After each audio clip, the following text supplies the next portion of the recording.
Welcome to our QPR Summer Catch-Up podcast for 2025, having a look at all the latest news in the world of QPR since the season ended and as we start to gear towards the new campaign. We, of course, gave our views on Julian Stefan's appointment in a show last week. Go back and check that out if you missed it. But in this episode, Dave and Brian are going to be looking at everything else that's been going on at QPR since last season ended. And we're going to start with the fixtures for 2025-26. We start at home to Preston, a 3 p.m. Saturday kickoff. What did you make of the fixtures in general, Dave? Yeah, I mean, it's not a bad start fixture-wise, is it? You look at the first few home games and you think, there's a chance to get some points on the board. You see how poor we've started the last two seasons, especially at home. Was it November or December before we got a win at home last year? It's ridiculous, and the year before. So they should look to get one early on and try and get a good start for the new manager. November looks tricky on paper with all the relegated sides and a few tough fixtures in there, but you know, overall, I think once you see the fixtures laid out, it starts to feel real now, doesn't it? And you think, actually, might not be as bad as you kind of think. It's the same teams again, isn't it? So, yeah, I'm quite positive about it. Yeah, I agree. I think the start gives us on paper a chance to have a better start than the last two seasons, which have obviously been catastrophic starts. The opening 8 games, there's only Coventry and Sheffield Wednesday who finished in the top half of last season, and Sheffield Wednesday were 12th, and they look in disarray. So, like I say, on paper, looks good. Any standout fixtures for you, Brian, overall?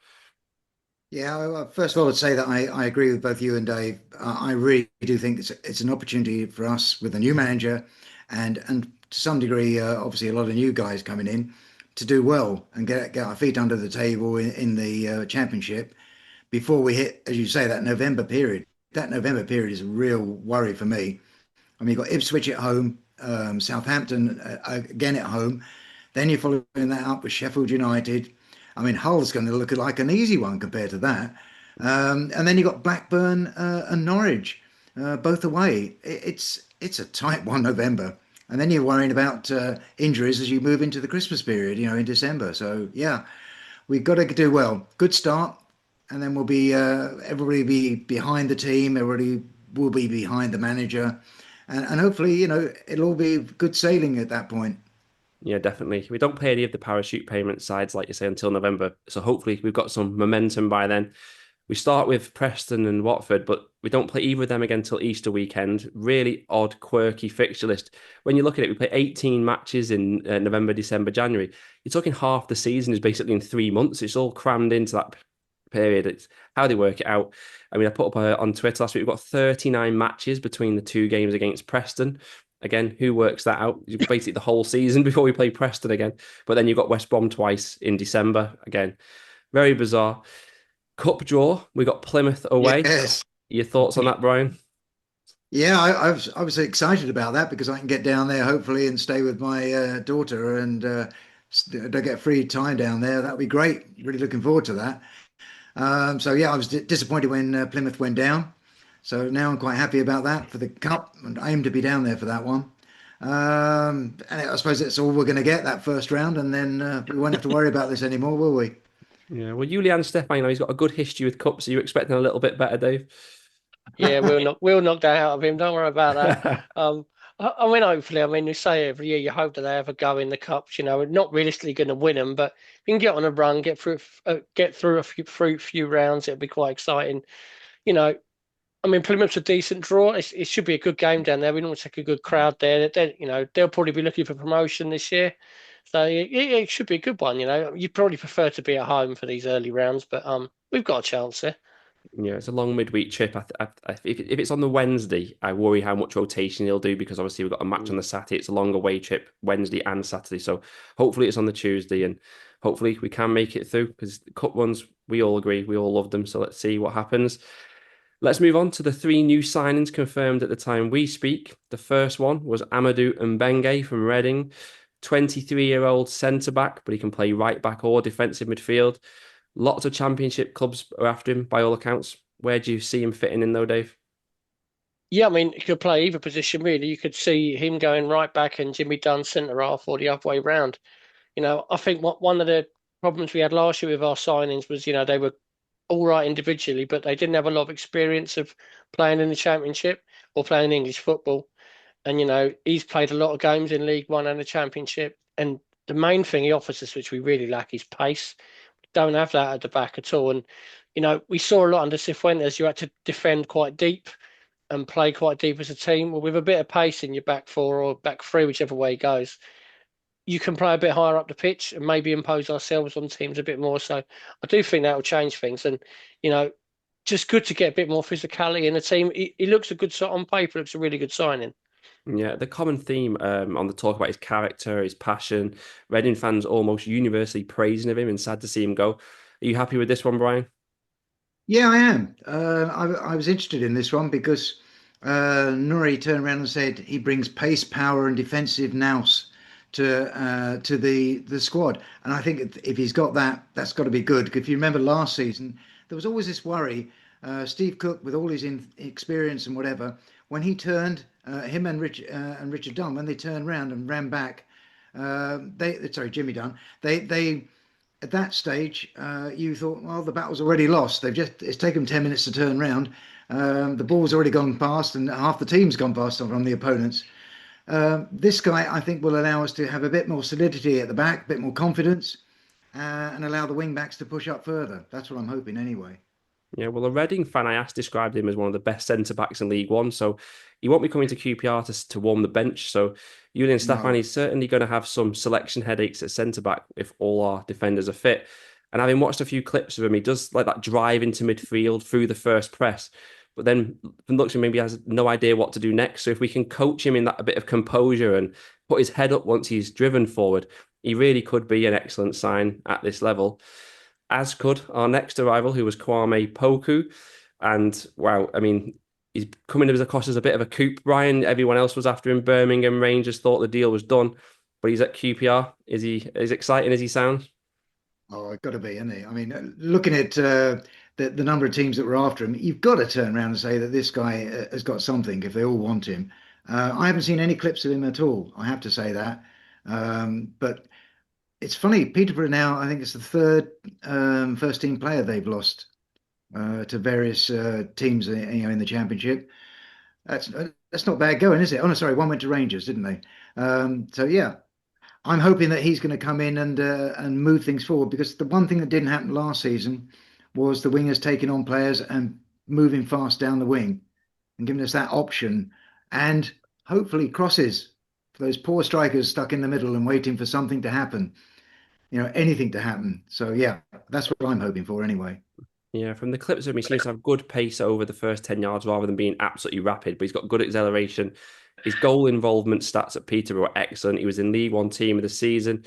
So we've been after him for a while. And if he can continue his upward trajectory, I think in 12, 24 months, we could have a sellable asset on our hands. But the question that he's raised, Dave, is where does it leave Dembele? Because they're kind of very similar. Both play on the right, but are left-footed. Where do you see Dembele going or fitting in now? Well, yeah, I mean, does sound very similar to when Dembele come in last year. He come in with a lot of hype about his numbers are really good in League One. He was quick. He was going to create stuff. It didn't really happen. I think he could still come good. I mean, there's still a lot of ability there. So it's where do you fit them in? I think Poker could probably play on the right or the left. You just kind of see which way they go with it. I think Dembele is probably going to play through the middle. This year, I think that's kind of where they see him, and I think he'll be sharing that role with Chair. I think he'll be one of them two playing through the middle this year. I think he can still come good, but this signing does seem exciting. Beating off other clubs to get him. He's obviously a wanted man. Again, someone who's played a lot of football. He's not coming in from an academy and he hasn't played any first team football. He's been playing at Colchester and at Peterborough for years in the lower league. So, and this is a big step up for him. So, a really positive move. Yeah, he's an excellent age. He's exactly the signing you'd want QPR to make, plucking the better players from League One. As for Dembele, I feel like he's a player we're going to have to build the team around to make up for his deficiencies, and it's whether we can or want to do that. So certainly going to be interesting over the next month through pre-season to see what shape and where we fit these players in. The other signing was at the back, which was Keely Adamson. Initially, I thought this one was going to be for the development squad, but it wasn't billed as that on the official site. So he's very much a first-team signing. A right back who can play left back. Your impressions on him, Dave? Yeah, I mean, obviously, I haven't seen him. He sounds promising.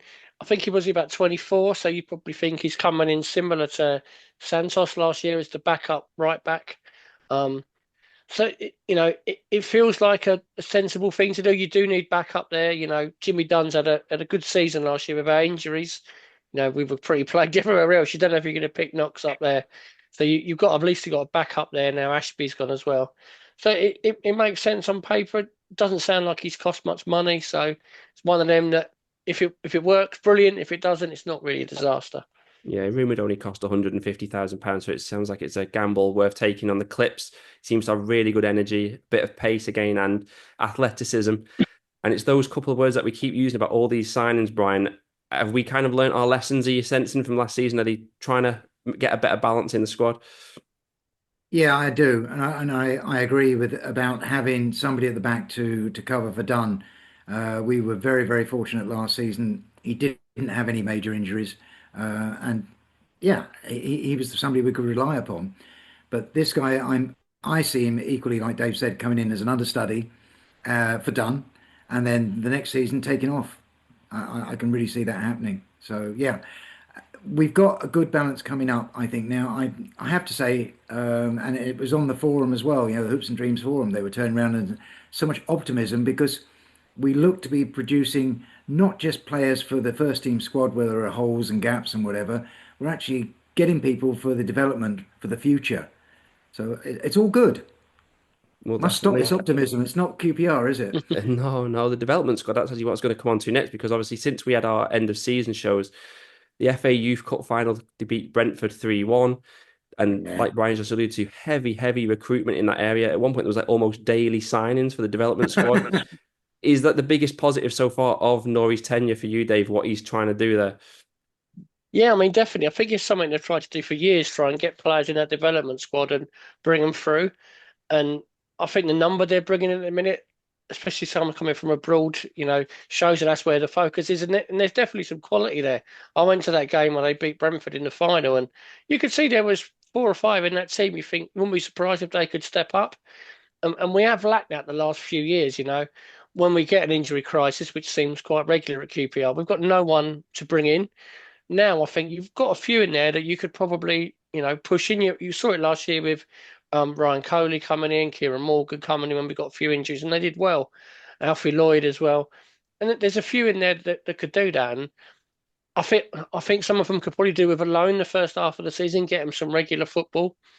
But there's definitely some quality there that could get in the next couple of years. Yeah, they're just really trying to be aggressive, proactive, and transform that area of the club. It's great to see because you only need one or two of these players to really break into the first team and become big sales for QPR. And it's transformative, isn't it? And we're seeing Jalen Pearman from Australia. There's Caleb Dyke from Leicester, Timothy Akindele, I think it is, from Aberdeen. So they're coming from all areas. And so they've really obviously had scouts out there smashing the data, whatever they're trying to do. It can't be denied that they're doing a good job in that area. They've also, Brian, I think, been a bit more brutal cutting ties with players in the development squad because we even saw Harry Murphy released. Is it a good Yeah. sign, though, that they're doing that for these players? It's better for them, isn't it, surely, than just sticking around like we used to see Charlie Owens here till he was 24, 25, Shadipo, Ote. Are you happy that they're doing that as well?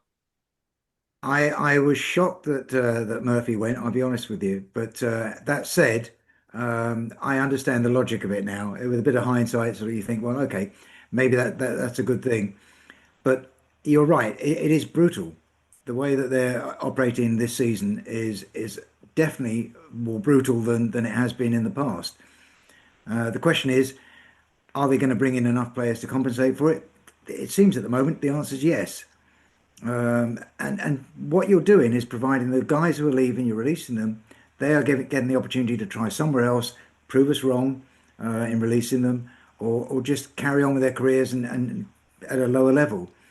The ones we're bringing in, we're taking a chance on. We're hoping to develop. We're hoping to sell on, at least two or three of them and make some money on that. So yeah, for me, it is. I hate to say it, but things are looking good. I think it has to be the way the club do it. I think Nori kind of alluded to it in one of the fans forums last year, didn't he? Where if you get into 2021, you're not around the first team, it's better for their own careers to move on. So Yeah. I don't think anyone would say it's the wrong thing to do, and it's worth a try to heavily recruit in that area and see what happens. Let's move on to contracts in the first team. And of course, the main headline of the last month since the season ended was Jimmy Dunn. I had given up all hope. Were you surprised that he signed a new deal, Dave? Yeah, I was, to be fair. I was sure he'd go. I don't think it was a coincidence that he was announced the same day that Chris Wilder got the sack at Sheffield United.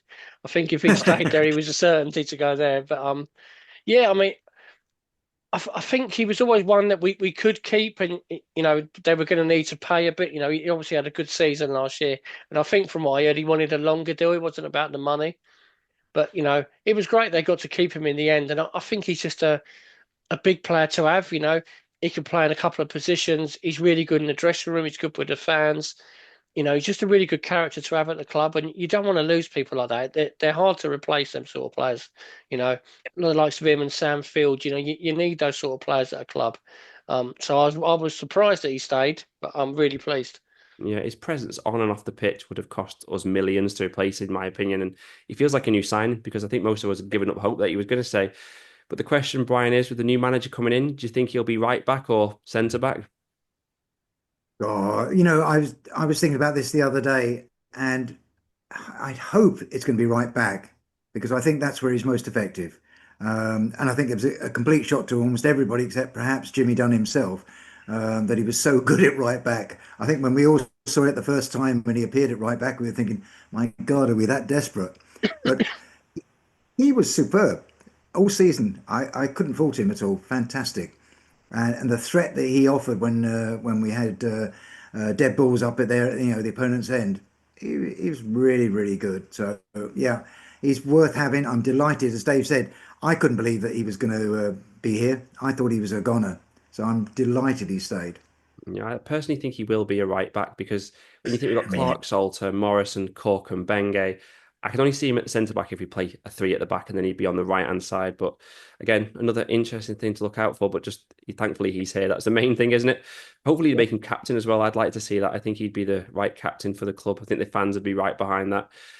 Somebody else who got a new deal was Jonathan Moran, but since he got a new deal, we've heard then of offers from Espanyol, Rapid Vienna, Basel. Rumoured they've offered around 4 or 5 million. Club in the past hasn't sold players when it should, but is this the right time to sell Varane for you, Brian? You know, if the right offer came along, I've been saying this on the forum, if the right offer came along, I'd sell anyone. Um, he is coming good. There's no doubt about it. He had a steady start in the championship last season, and towards the end, I thought he was really, really good. And you can understand why scouts have been watching him and decided they want a bit of him as well. But no, if the price was right, you've got to sell him. That we're a selling club. There's no way around it. So yeah, I sadly say yes. We've got to. He's got to go. What would be the right price, though, Dave? If £5 million was on the table, would you sell? Oh, It's so difficult. It's one of them that if you sold him for 5-6 million now, in a year's time you could say, why did we sell him for that? He's a £20 million player, or he could go like Chris Willock or something like that did and just be worth nothing in a year's time. It's so difficult. I think with the longer contract he's got now, I'd probably be looking for around 10 million for him. If people want him that bad, try and get big money for him now. If not, I'd keep him. He's still young. He's still learning, and I think he'll get better as next season goes on. So, I mean, ideally he'd stay, but that's a lot of money if someone comes in with that. Yeah, it is. I personally wouldn't sell. I've spent most of the end of season shows obviously saying he could be worth a lot more in 12 months' time, and I stand by that because I think those clubs they wouldn't be spending 5 million on him now if they didn't think they could make a profit down the line themselves. So that speaks volumes. And bar him getting some kind of long-term injury, I don't know how his value doesn't go up from here. So hopefully it's gone quiet anyway since those initial rumours. So hopefully we can just enjoy watching him at QPR whilst we can. We've also seen new deals for Sam Field, Joe Walsh, Murphy Cooper, who was then sent out on loan to Barnsley for the season. We had Michi Frey and Steve Cook both triggering extensions. But the Steve Cook one in particular, that felt like a really odd announcement, didn't it, Dave? Yeah, it sounded like they didn't want him to get that new contract, didn't it? Really, I think he's had that injury since Christmas, and I'm not sure if he's going to be ready for the new season. I think he's going to struggle with it a bit. So I think ideally the club would have let him go in the summer, but he'd played enough games to get that extra year. For me, he's a good player to keep around Cook. He's got good experience. He can help the other players. He still, even with his injury last year, he still played quite a lot of games last season, and I'm sure he will this year as well. So I'm glad he stayed, but yeah, it was really. I mean, a lot of the announcements they make are weird, but it was a weird one. It wasn't like great. We've kept our captain. It was like, oh God, he's here for another year instead, isn't it? It really was. There was no attempt at all to even like just say, "Oh, we're just delighted he's extended his stay." But Yeah. it was very clear they'd rather he'd have left. It was like we had to do this kind of thing. But I agree with you. He's still a superb defender, and if he's not expected to play as often, when he needs to come in, you're not going to get much better defender than Steve Cook at this level. So hopefully that's how it plays out through the season. Somebody though who's not signed a new deal yet is Charlie Kelman. He's been linked with West Brom and others. Feels though, Brian, it's got to be a case of he either signs a long-term deal and commits to QPR, or we have to sell this summer, don't we? Yeah, this is decision time as far as he goes. We come back to this thing about League One top scorer. We normally bite the hand off of a club that was offering him at that, for that. Well, he's ours. Now we need to convert that League One prolific scorer into somebody who can do it in the Championship. So yeah, we've either got to get him to sign now, or he goes and we take the money. Which way do you sense it's going to go with Kelman, Dave? I think he'll probably end up going, unfortunately. I mean, I quite like him. I mean, we were saying before about, you know, cutting players at 2021 if they haven't made it. He's one that they kept on, kept giving him new deals, and now they might get a couple of million for him. So it's not an exact science with this stuff. But for me, we've been desperate for a goal scorer for quite a few years, and we're still desperate for one now. For me, we haven't got enough goals in that forward line. And this could Mm. be an opportunity for him. And like, make him your number 9 next year. You're gonna be our first choice and see how you go. But I agree. I agree with the consensus though. If he's out of contract in a year, you can't really risk losing him for nothing. If there's 3-4 million on the table now, so it's a real tough one for the club. I mean, from Kelman's point of view, you probably wouldn't sign a deal, would you? You kind of wait and see how this season starts, and leave your options open. But, yeah, it's a tricky one for the club. They've they've they've done really well working with him since he was 18 and giving him loans and sticking with him when we'd all given up on him. And now it looks like it's going to come to fruition. We're going to have to lose him. Yeah, I know 12 months ago we were all saying why have they given him a new deal and sent him out on Yeah. loan? It seemed odd, didn't it? But I think it does just come down to what we're saying. If he doesn't sign a deal, we have to sell him. We can't risk losing him for nothing in 12 months' time. I think it's a bit telling on all the social media stuff. They put up a few pictures of Jan Seller. Charlie Kelman's just been in the background of the pictures. Mm. So if they thought he was going to be on number 9 that season, I think he would have been at the forefront of everything, Yeah. interviewing him and stuff. And there's been literally nothing. Maybe I'm reading too much into that, but it's just the impression I've got so far. Maybe. Yeah, I think you're right. In terms of players out the door, Lucas Anderson's gone. Probably not a surprise that one. His injury woes last season. But in terms of left back, we parted ways with Kenneth Powell as well. Was that a surprise for you, Dave? I think it was probably the right decision. I think he'd probably come to the end. They were looking to sell him last year when they and kind of made it known to him that they didn't want him anymore, and then he ended up being first choice all season. So, I think it was right to let him go. I do think they're going to need to bring someone in for that position now. I know they've given Larkesh a new deal, and we've got the young Brazilian lad whose name I've completely forgotten now. I'm on this, but who look both Esquadina. look. That's the one. Yeah, they both look really promising. But I think you need someone else, that maybe you could then loan one of them out again, get them some more football this year. But I think Powell going, it made sense, really. Yeah, with the Ziad Larkesh new deal, it looks like he's going to be given a chance this season. But would someone to play ahead of him be high on your priority list, Brian? Well, it's funny you say that. I'm in two minds on this because I think he needs to be given that opportunity now to prove himself.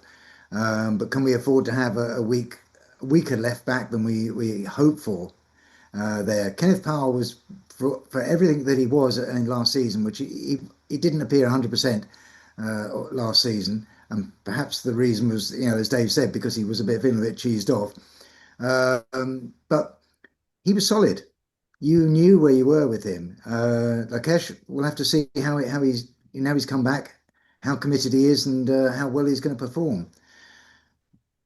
I would give him, on balance, I would give him the chance to do it there. And if worse comes to worse, as I said, Escudina comes in and takes over. It's a huge risk for the club. I don't know which way it's going to go. I personally would like to see them bring in a seasoned campaigner, maybe someone maybe who's around the age 30, someone like that who knows the league and can be there as a good stopgap, even if it doesn't work with them. Start the season with Larkesh. If he's not doing well, you've got someone to bring in. Having two young kids, if both of them don't take to the league very well again, what are you going to do? So don't want to We've got hamstring themselves, Fox. do We've got Fox though, haven't we? they? But he's out of contract. There's still no news as we're recording this of whether Oh, he's even yeah, staying. So, true. um, Yeah. but yeah, it's tricky because he's not really played left back in the whole 2 years he was here anyway, has he? So, yeah, one to watch that, but left back for me, priority thing to watch as the pre-season goes through. In other news, we saw Alou Diarra come in as a first team coach. And of course, we also have Ben Williams back. That's got to be a positive, Brian. Yeah, that's everybody moaned last year about the number of injuries. It was the same as the year before, key injuries at crucial times. It was really bad. So Ben Williams coming back in-house, surely it's got to be an improvement. It has to be. And we need to look at the training regimes and see where we're going wrong. Are we not doing enough strengthening exercises, or are we overdoing it? We need to determine what it is and sort it out. Yeah, everything's good there, and I'm delighted about the coach coming in as well. It's all good. Has it come out to light now, Dave, that last year they just communicated it all wrong, what was going on with Ben Williams? Shouldn't they have just said he was just away, he's a consultant, whereas because they left him down on this website and didn't say anything, they made a rod for their own back, didn't they? Yeah, but they didn't say anything. That was the problem. They just Yeah, sort of like went, "There's nothing to see here," and the yeah. guy who's Move in on. charge was working in Dubai for a basketball team, and he'd kind of changed his role with us, and no one had said anything. This is where I think they need to do better with their communication. If they'd have just said what they were doing a year, like last September when this happened, people would have maybe understood it. Might not have agreed with it, but might have understood it. But they ended up causing a rift with the manager. That was one of the big things Cifuentes was angry about. And with the number of injuries we got, it just didn't look good, did it? So having him back, at least he's culpable for it. Now he's in the building. If we get that injury run again this year, we can, at least you can say, well, it's down to this guy. He's in charge, But it's good news that he's back, and I think they've recognised it was a mistake and they've done something about it, which is a positive move. Yeah, definitely. At least they've resolved the situation. Now that's gone away. No, we don't have to speak about it every week on the preview shows as well, which Yeah. is a positive thing. We've got the preseason friendly starting, but there's been a delay with the kits. They've got no third kit announced. That's coming out on the 11th. Away kit a week after, and the home kit isn't coming out until a week before the season. So I don't know what kit they're wearing in the opening preseason games. Do you think something's gone awry there, Dave? I think the kits are all done and ready. They're just coinciding them with the home friendlies. The home kit's coming out the day of the Brentford game. One of the away ones is coming out when they've got someone else at home, and that's what they've done with it. I think that they've mapped out with the pre-season games. Last year they done it early. They've done it differently this year. They won't come out and say that, but I think that's kind of where they've gone with it. Yeah, I don't know what they're going to wear at the weekend. Maybe being skins at the weekend, and we'll see how we get on. Who knows? Yeah, it's interesting. Maybe they should the training kit. Who knows? Yeah. Yeah, Maybe they think it's going to sell more having it coincide with people being at the stadium, like you say, maybe. Yeah. when they have to just do it as a random day in June. Maybe they think no, not as many people turn up as they'd hope.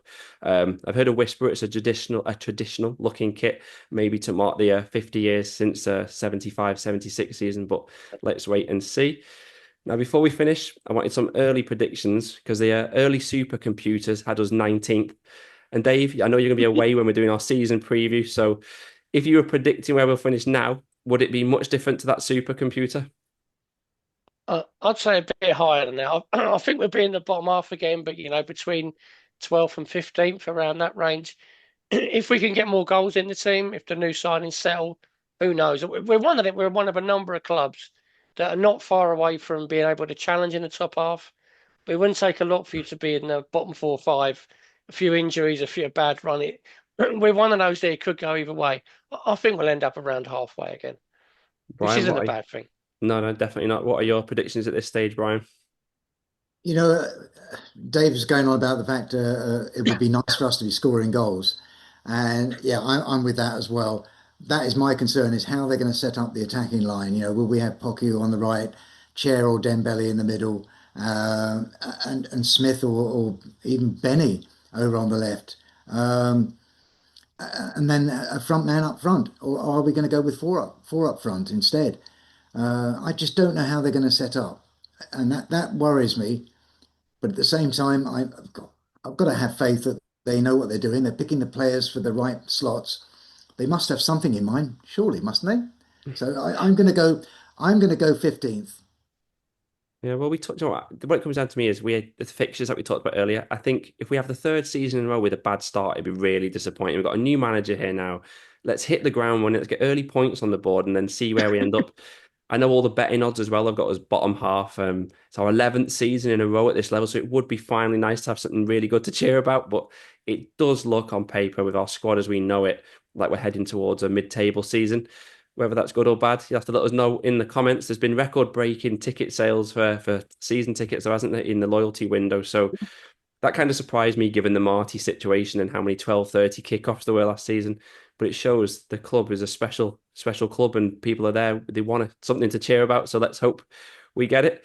I'd probably be predicting around 13th, 14th, maybe a bit higher once we hopefully sort out the left back situation and see what's happening with the strikers. But let's see by the time we get to our season preview.